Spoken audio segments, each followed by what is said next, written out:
The Royal Marine recruits of 924 Troop are enduring the most gruelling military training in the world, and it's becoming ever more realistic. Charlie team, go on! In 3 months' time, they'll be deployed to a real war on the front line in Afghanistan. But Terry John's world fell apart when he failed a crucial speed march and had to leave 924 Troop and his friends. Now, under medical scrutiny, Terry must face up to a shocking truth. And Second Lieutenant Bertie Carr is already on his way to Afghanistan, just 3 days after finishing his own training. When the rounds start coming in, then you've got to take that little condor moment and make the right decision. I'm ready for it. That doesn't mean it's not nerve-wracking. I'm ready.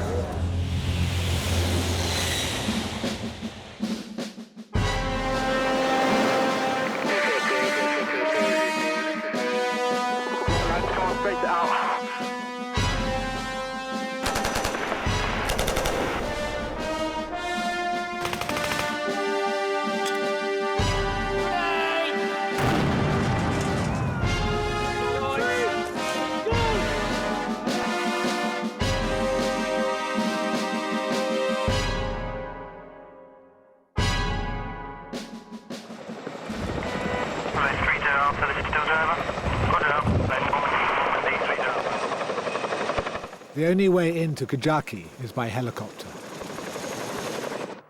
This remote and beleaguered British outpost in southern Afghanistan is surrounded on all sides by the Taliban.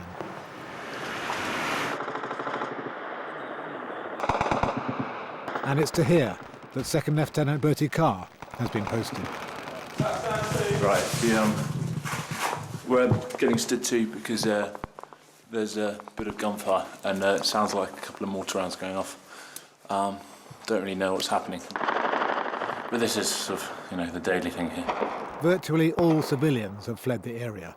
Only the Taliban remain, hiding in and firing from a honeycomb of deserted compounds. The first thing I ever did with my troop, we went out on a day patrol and got shot at 4 times. They were real bullets, sort of going, you hear the whiz as it passes just over your head and it's aimed at you. And it was quite a buzz, to be honest. It sounds a bit sick, but you get quite a rush from it. If you go out, I would say, 9 times out of 10, something would kick off. Which is great because we're out on patrol tomorrow, so.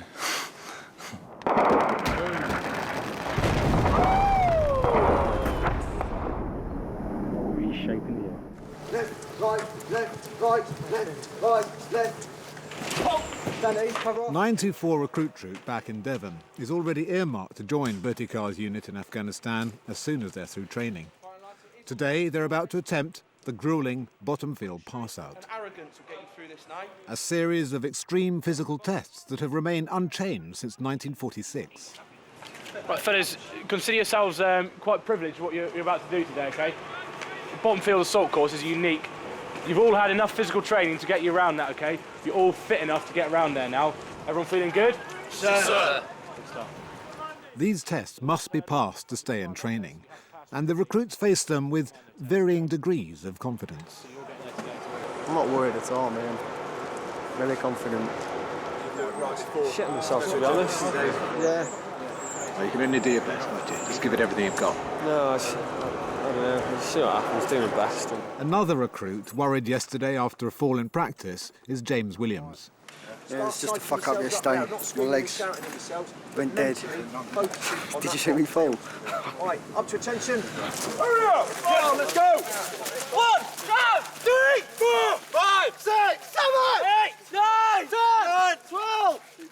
Ready, The first test, a sort of warm-up, is a 30-foot rope climb carrying 32 pounds of ammunition with weapon.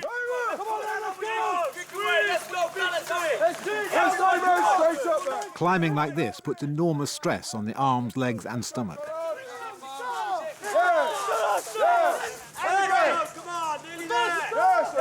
And indeed, already one recruit is in trouble. He has to get both hands onto the silver tape. He's just an inch from doing so. But it's a stretch too far. He's called to come down before he falls and breaks his legs. But that's the thing about training at this level. The prospect of injury is a very real one. Just drop your leg into my hands, okay? Terry John is a case in point. He was forced to leave 924 Troop because of a mysterious problem with his legs that locked in agony when speed marching. It's starting to tighten up? It's not. Yeah? It's not. Okay. You're still smiling though, which is a good thing. A bit of cheerfulness and adversity. Terry's been put into Hunter Company, where they try to mend broken recruits. When I go speed marching and I get to that point, these muscles don't give me no movement. It's just here, lifting down there, and just plodding it on the ground, just bam, bam, that's all I do. Then after a while, up here gets tired as well. Like, my whole leg is just not moving. That's just it. Doesn't want to move. Okay. Seems to tighten up there, straight away. Yeah. Just start do a little bit of exercise, we just reproduce it and it's come straight up. So anyway, it's all good tomorrow. I mean, if we look at the mechanics, we can perhaps do some orthotics for his feet to change his mechanics of running. Perhaps there's some mobility work we can do with him. We look at his back, you know, his spine and pelvis. There's a lot that we as physios will want to look at for this. And it's like a jigsaw. We've got to try and piece the jigsaw together. Difficult, but we'll do our best. Work hard! 924 Troop launched themselves on the second of today's 4 tests. A bone-crunching assault course that has to be completed in under 5 minutes. Feet into the wall! Attack the wall! But every obstacle is a challenge in itself. Work hard onto the elbows, Green! Get onto your elbows!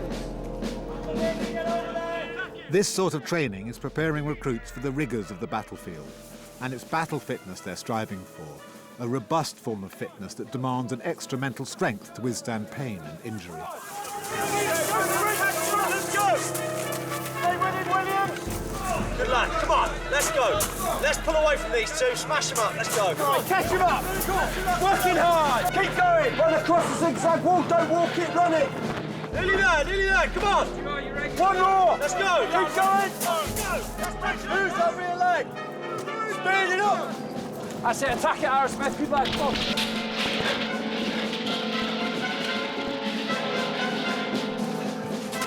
It's a race, don't be last!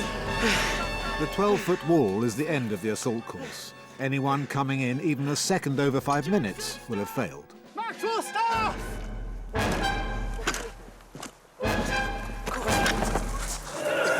Stand up! Stand up!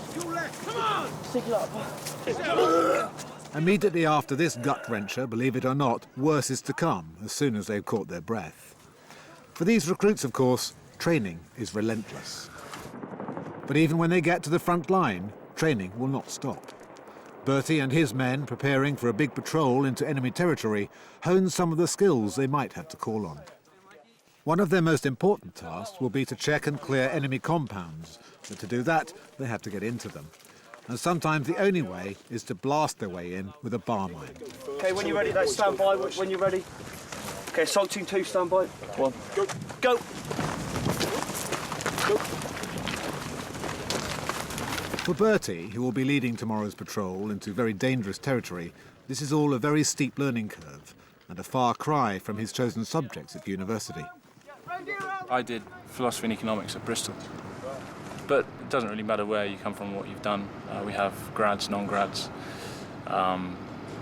Corps Commission guys who joined up as Marines and now going commission. Got ex-soldiers, teachers. We've got Oxford Classic scholars. They come from all over the place. But as a philosophy graduate, Bertie, do you ever have problems squaring your morality with what you have to do? I've thought it over quite a lot, yeah. I'm quite happy in my own mind that I can easily sort of reconcile my morality and fighting. Yeah. The people we're fighting are utter bastards. They don't give a damn about their own, they don't give a damn about anyone. In Kajaki, they were torturing the locals. They do all sorts of horrors to civilians. They're evil. Fire now! Okay, that's when you need to keep your mouth open. Yeah, and your fingers in the ears. If you haven't got ear defenders, keep your mouth open. And in 10 seconds.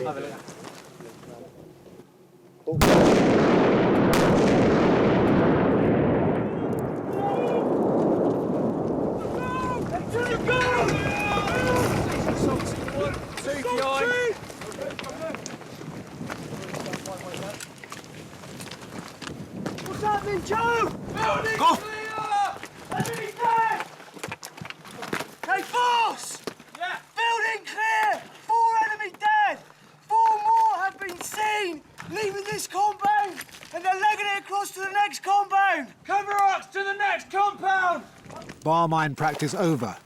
Tomorrow, it could be for real. Right, well done, lads. That's it. Behind the white boat. Stand by.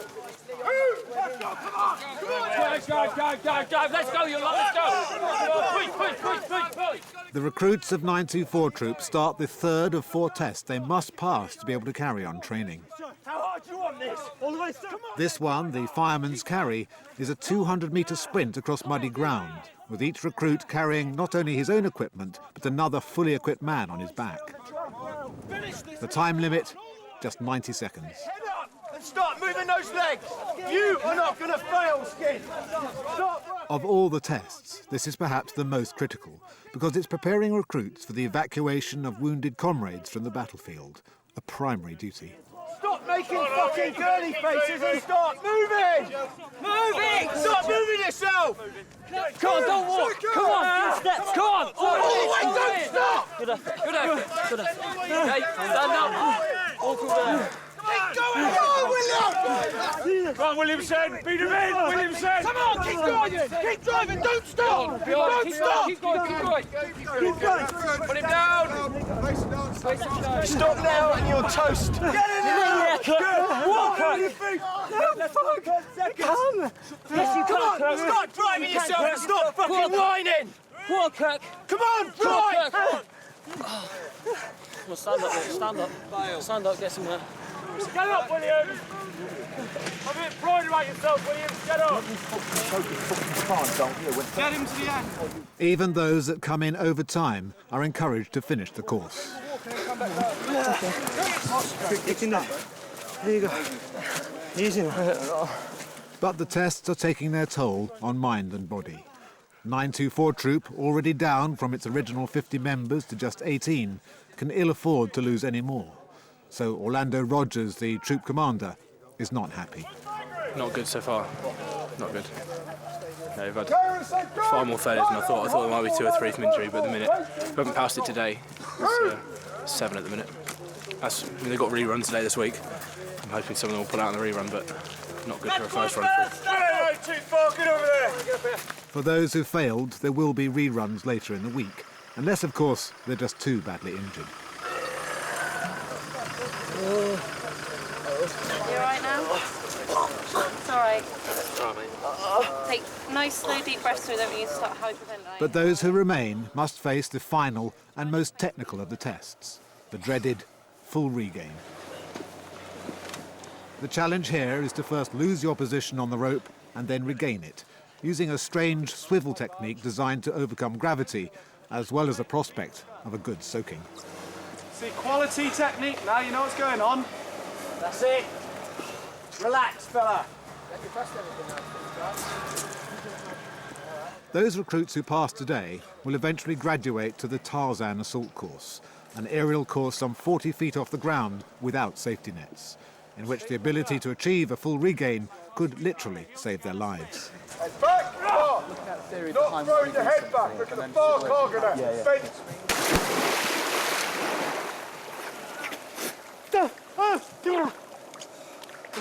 Calm down, because I'm not coming in for you. Calm down. Go on, Kirk. Good lad. Well done, Kirk.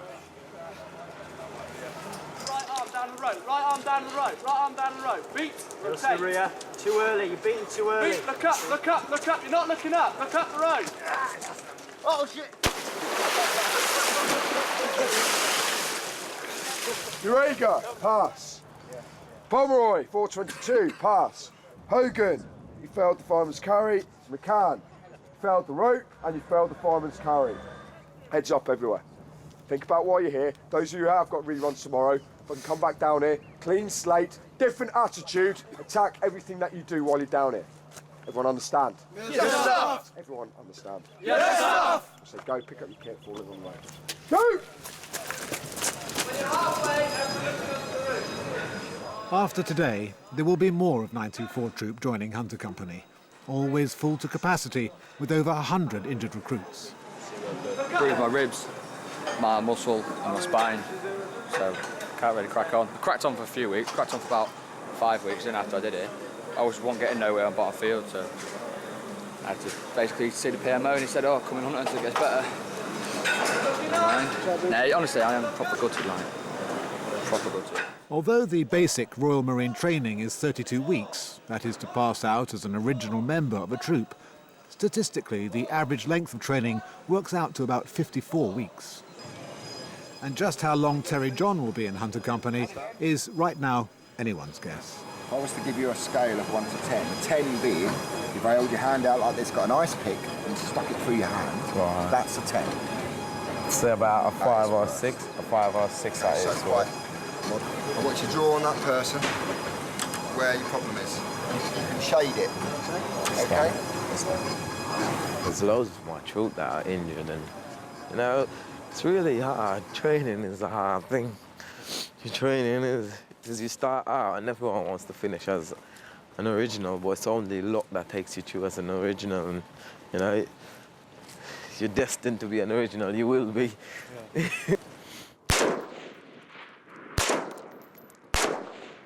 Whether a Marine passes out as an original or not, he is just as likely to end up on the front line.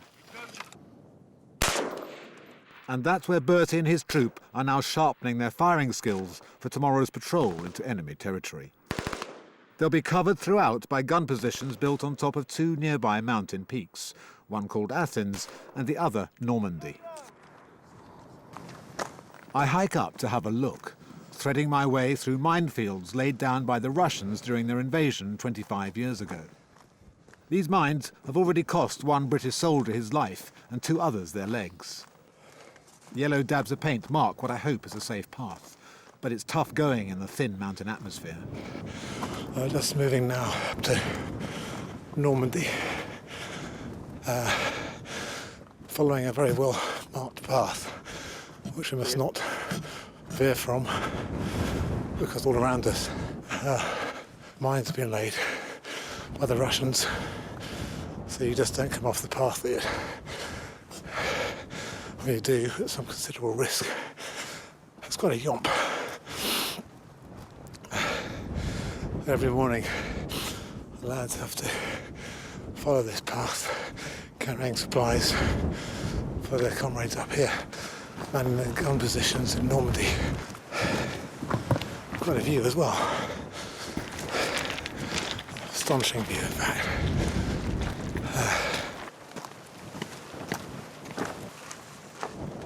Observation point, place where you're supposed to stay protected, ideally stay hidden, where you can see them and they can't see you, and you're dominating the ground. We're here just to give covering fire, protect the dam, and the arcs we've got up here with our weapon systems, you know, are far better than Taliban. And this is your ideal OP. Any military person would, you know, fantasise about arcs and the views like this. Yeah, Limpston would love it. Up here, any guys going on the ground, you've got top cover. So the guys do get the warm and fuzzy from being out on the ground, because they know all these guys up on the ground here with their weapon systems have got them covered day and night, 24 hours a day.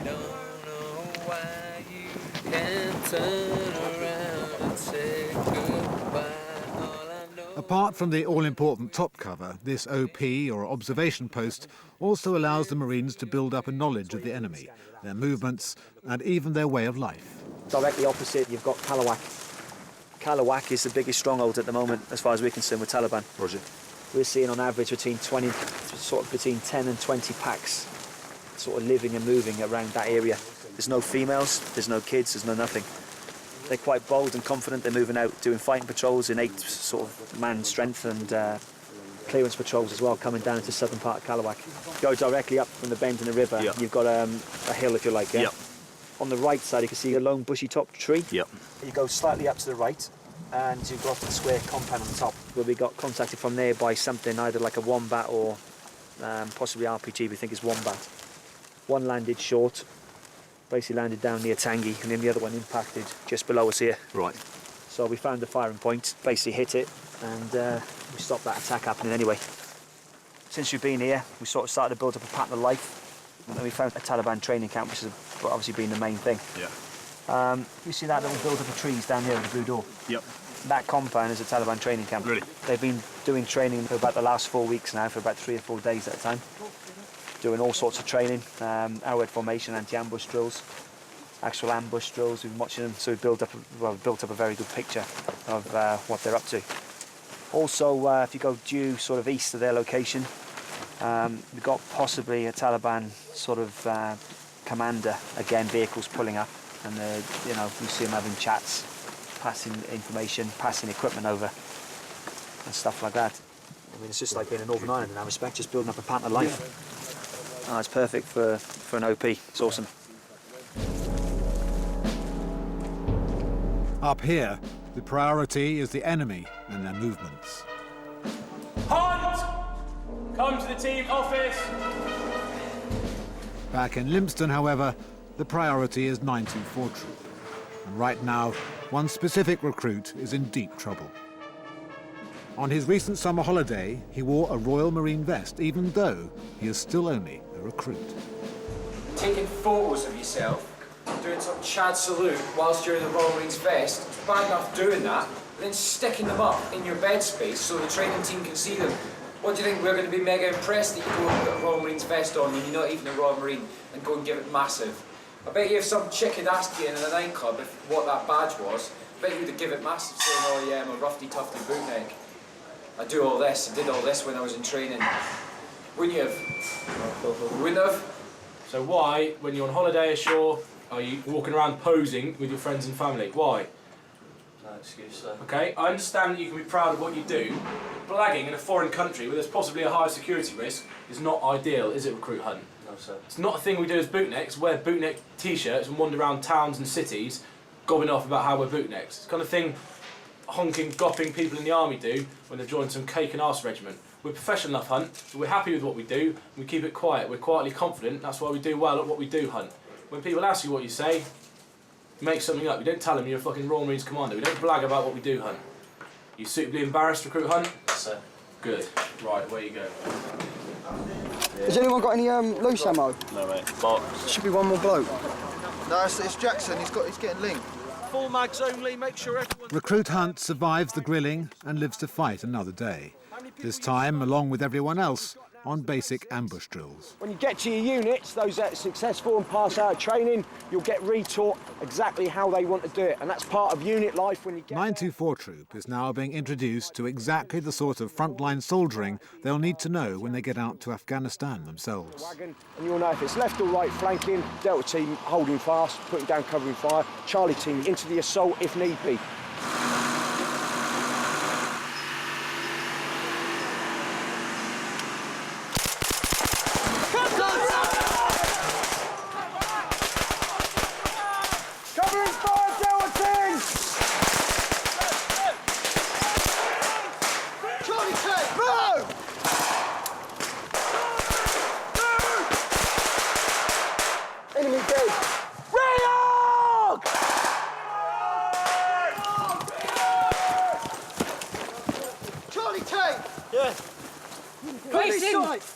This side, Charlie team. How much? 23 mags. Remember, I need 23 mags, everyone, okay. Hello, Zero, this is Alpha. 1-1 it. Charlie. 23 mags required. No casualties, over. Roger, out. Out on the baseline now. There is no doubt that the training is now taking on a whole new direction. Fitness is now a given. Tactics is the new order of the day. How to kill and not be killed.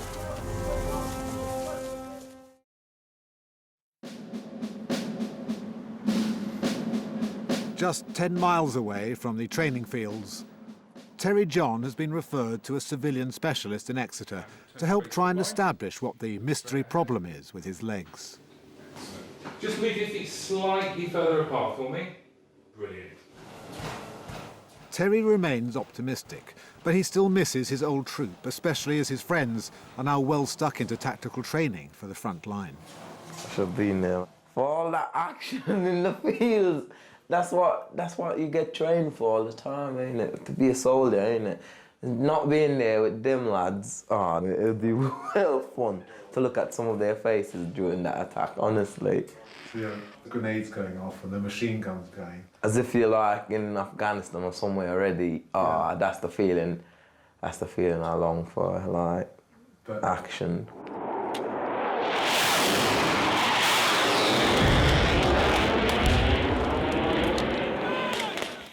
For 924 Troop, already diminished in numbers, the training, now getting tougher and tougher, is likely to claim yet more casualties before the successful recruits pass out as Royal Marine Commandos in another 16 weeks.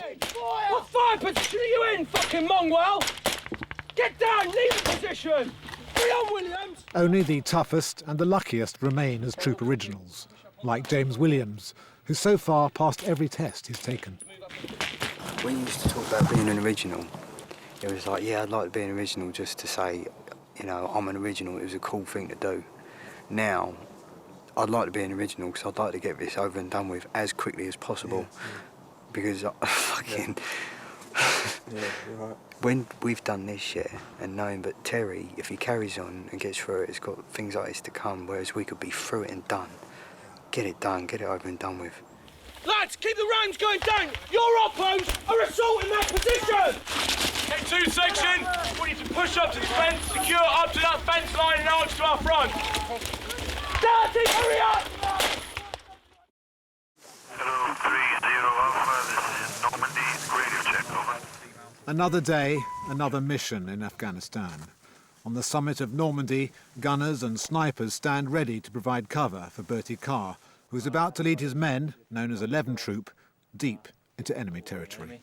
The FSG is up there, they've got optics, they've got a sniper up there with him. I'm checking out the objectives before we get there. The lads have put it at 60-40 odds on contact, so let's see what happens. Right. Pete, whenever they're ready, we'll set up. Let's go. Hello, still 0, this is still 20 Alpha. This call sign crossing the bridge now, over. Once 11 Troop cross this bridge, they'll be in enemy territory. Can I have an indication of where those shots came from? Already the firing has started. Right now it's indirect and distant, but there's no telling when it might become direct and deadly.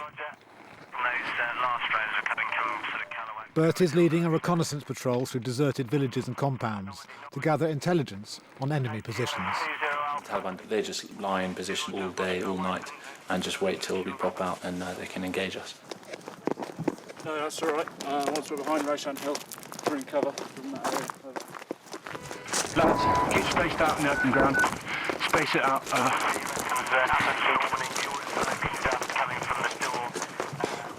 We're now about a kilometre away from the compound.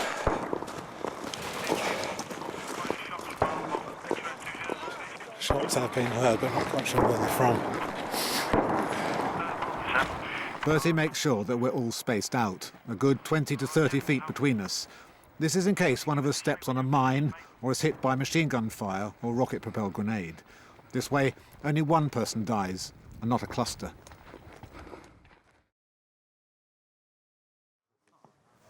3,000 miles away, 924 Troop have just crossed the Channel to start their battlefield tour of the D-Day beaches in Normandy and to get their first taste of Corps history. The early hours of the 6th of June, as we know, this great armada of ships left UK. At 5:30 in the morning, the gunships opened up and bombarded this coastline with a mass array of weaponry. Not accurate, but enough to shake the enemy and hopefully hit the positions. And they would have to fight their way across the 400 metres of open beach. But they paid a heavy price. And we see these people that pay the price in the cemetery this afternoon. So sheer motivation, determination, bravery, the will to succeed. And that's what we look for in the Corps. Get contact from the right now, over. Lads, get into cover. In Kajaki, 11 Troop have come under direct fire.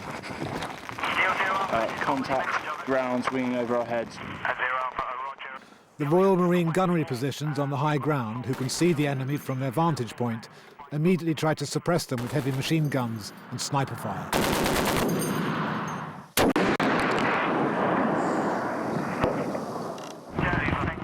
Bertie, just 3 weeks out of training, must now decide whether to withdraw or push on.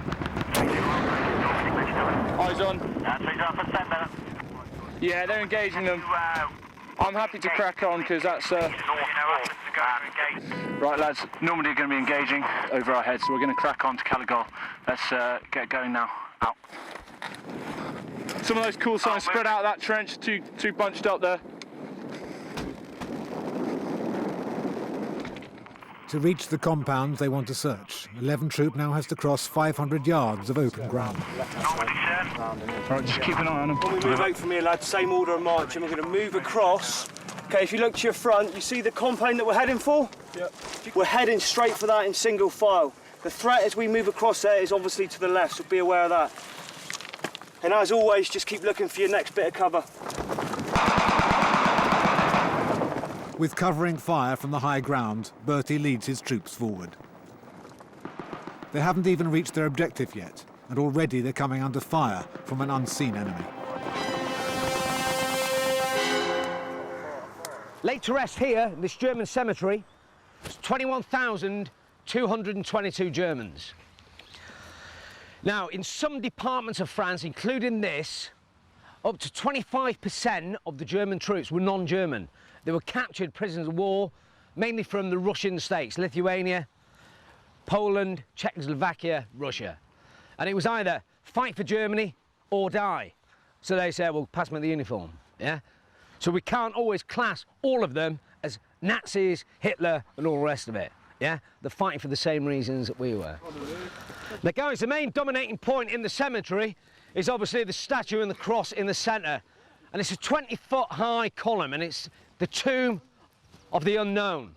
It's parts, bits of bodies that could not be identified, placed into a grave, so they're into the mass sort of grave there. So it's the bodies just piled up in there? Yeah, yeah. Michael Uregi is from Salford in Manchester, but his Hungarian roots means he has a much more personal reason for visiting this cemetery. I think my great-granddad will probably be here somewhere. It was like a colonel or a general for the SS, fighting for the enemy. Yeah, it's funny how things work out. Well, yeah. Not like my granddad, I mean, he come over to England and set up family here, so you never know what'll happen in the next 60 years.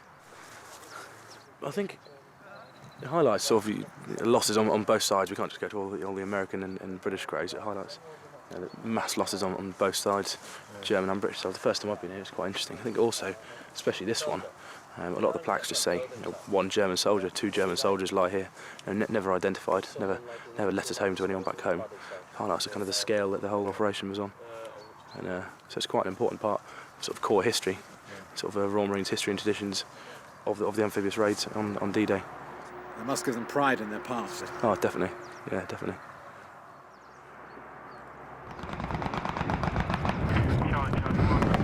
Right, stay spread out, so spread back. Whenever you're ready, call Jackson. Crack on.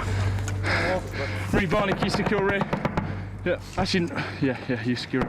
I'm just hoping that unknown left have got eyes on our position as well. Royal Marines officer Bertie Carr and his troop have arrived at the enemy compounds that need to be searched. Now it's a matter of getting in. Jacko, can you kick those doors in? Will they come off the hinges, over? It's a known firing position, kick it in! 5 rounds on that target, and then we went to... Let's back off. Almost immediately, the Marines find evidence of enemy activity. Shell in there. It looks quite intense. So, there's a shovel beside it. There's a shovel beside it. I wouldn't touch it at all. Got a possible firing position, which was definitely hidden. It's got arcs onto our location and our patrol routes, over. As you can see, we're now stood in the Allied war grave at Bayeux. More importantly for us, there are 152 Royal Marines buried in this place. Okay, now people will make a lot of the Royal Marines being elite. Being elite isn't just about the training you receive, it's all about tradition as well. And one of the biggest traditions we have is the tradition of family. You are part of something special, right? And we pride ourselves in looking after our own and our family. Now these guys that lay here today, they are dead, but they are most definitely not forgotten. And they will never be forgotten. I would like you to place your cross on the headstone of a Royal Marine. Hey, look, he's 19. He's 19. They didn't show us this on the recruiting video, did they? 21, jeez. Same name, same age. Yeah, hope we don't end up like this. Years do not darken, nor shadow dim the beautiful memories we have of him. Just makes you proud. So whatever happens, you know, you'll never be forgotten. That's important. I put one on a sergeant who was my age, 24, sergeant, and he was the 6th of June, but he died. I mean, I don't know how he died, but, you know, the 6th of June was the landings, wasn't it? And to, you know, just come straight off and that's it. I think that's it's pretty bad, you know. The casualties in Afghanistan, not just us, them as well. I mean, they're fighting the war too, aren't they? I mean, you got to give anyone respect if they fight for their own country. I do anyway. I mean, some people might not, but I do.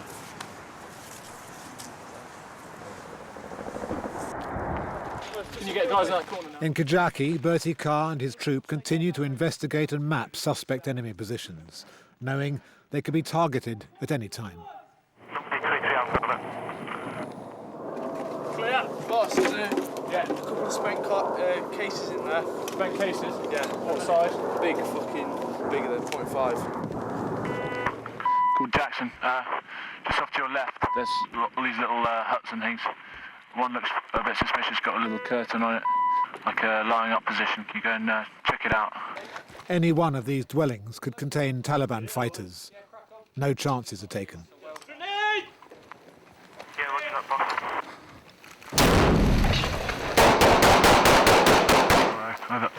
We're coming down through a town called Caligal, which we know has been used as firing positions, enemy firing positions, with small arms and mortars. You see a mortar arms there, and so we just come to push down and check if we can find these firing positions, and just to dominate the ground, show that we can, you know, come out and sort of walk around freely. So we're just checking suspicious places. Nothing suspicious in there. There's a couple of badminton rackets around the back. Boss! One of the patrol notices some disturbed earth and thinks it's discovered an enemy firing point. Sorry? I mean, this is a suspected firing position of enemy mortars. 81mm M. That sounds like a weapon system. That's definitely a weapon system. Right. Being dipped from the top of that feature over there. But if you look at the stone wall, the closest to us, directly behind it, there's a small green hill. Top of that, every so often, there's somebody that pokes his head out, quite clearly in black. Essentially, to the left-hand side of the peak of that hill. I'll keep an eye on it. Yeah, roger. Yeah, seen. Keep eyes on. Hey? Just digging for... We're getting dipped from the north. We're just checking it out, over. Terry John, so desperate to be part of the Royal Marine family, has been told to report to the principal medical officer about his legs. But I'm just going to show you something, okay? This is the lower leg. All of the different muscles are encased in a special sheath or bag. Unfortunately, what happens in some people is the muscle swells up and there's nowhere for it to go, and it becomes very tight and very painful, and that's why you're getting pain and numbness in the legs. We call it compartment syndrome. It is possible that, along with some physiotherapy, we can make this better, okay? But it's a pretty tall order, I better tell you that right from the beginning. It's actually a difficult condition to treat. It's not something that you can just say, oh, I'll put a pair of inserts into my feet and magically I'll be better. It takes work. Okay, crack on. Okay, thank you very much, See you around, sir. Mr. John. If you get compartment syndrome, no matter what we do, quite the large majority end up out of training. Unless he's very lucky, it's not good. It's not a good outlook, I'm afraid. It's a shame, but there we go.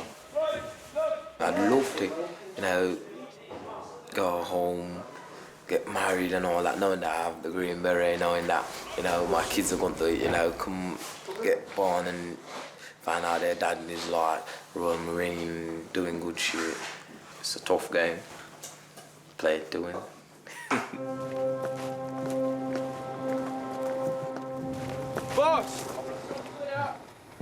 Right.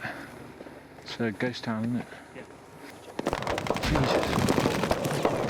Suddenly, the Taliban open up with a burst of fire aimed directly at 11 Troop. So you're all in cover.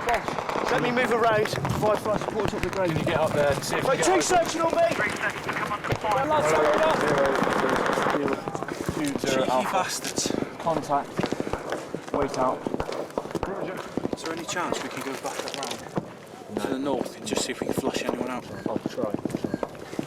Bertie asked permission from headquarters to launch an attack. Acknowledge, just get your ass back. Roger Alpha, Roger out. They're being fucking boring. They just want us to head back in there. Let's go and watch Star Wars. Let's go and watch Star Wars. Star Wars on tonight? Well, we can always put it. No, we watched Star Wars the other week. Oh, if we go from Indiana Jones. What about Hitchhiker's Guide to the Galaxy? Indiana Jones. Haven't but with Pirates of the Caribbean. Not watching Pirates 2 again. No. Watch my disc to make sure it's not I've got mine scratched. as well. Why do we have to watch that? I got mine. Can we Straight over the saddle, yeah? This is what it's all about, boss. Star Wars. Star Wars in Come on, what are you going to do? What are you going to do? What are you going to do? We're going to go back and watch Star Wars. Okay. I want to watch Ghost Point Blank. What did I tell you? Fuck, I never get my own way. They're sending a fire mission in and all. I think it might kick off. The patrol heads back, at first across dead ground. That is, ground protected from direct fire by surrounding hills. Firing right over our head. Once 11 Troop reaches the exposed ground, they will have no alternative but to speed march across it. 600 yards under enemy fire. Close them up quickly. I want them across this open ground quickly over. Rear half, let's. We're safe now. The rounds are going over our heads, but as soon as we get just up here about a couple hundred yards, we're in a vulnerable position where we've had incoming from the Taliban before, so it's kicking off all around us, and at the moment we're spreading out. Right, let's move.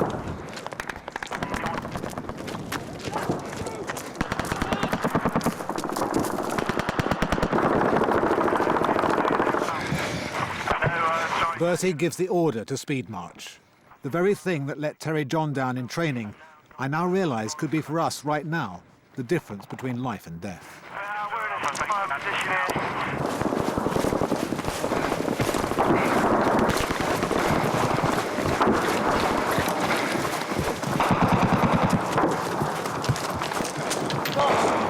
So hang out for the lads at the back.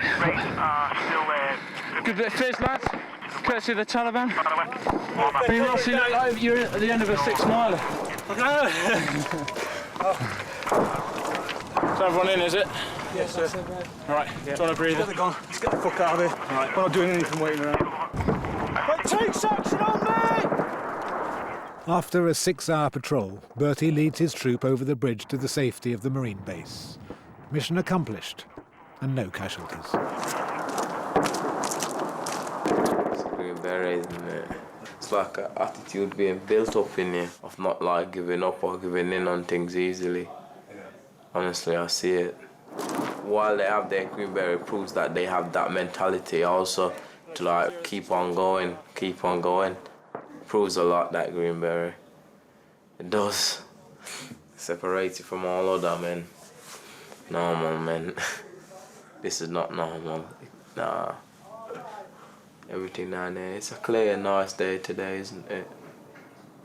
And if you look over to the west, you see the smoke. That's the enemy position that's being suppressed at the moment. The fixed enemy on that position, they're going to put an airstrike in. I think 2 500-pound bombs is what I heard. And then hopefully kill them.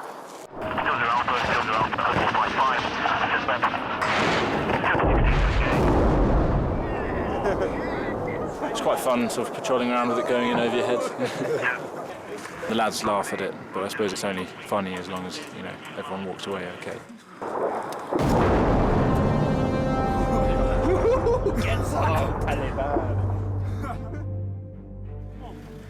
Terry never did get his Green Beret. He was eventually medically discharged and left the Royal Marines.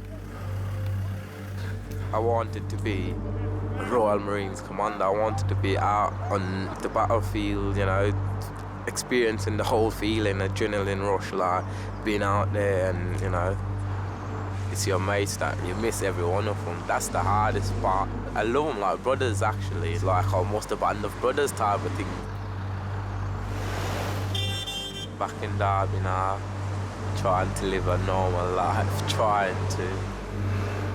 But 10 months later, Terry passed out as a sapper with the Royal Engineers. Next time on Commando, Bertie is told to defend the northern flank against an imminent Taliban attack. And back in 924 Troop, there's trouble when Adam Collins shocks everyone with accusations of bullying. There's only so long you can be, give it the attitude, well, I'll show them, because it grinds you down.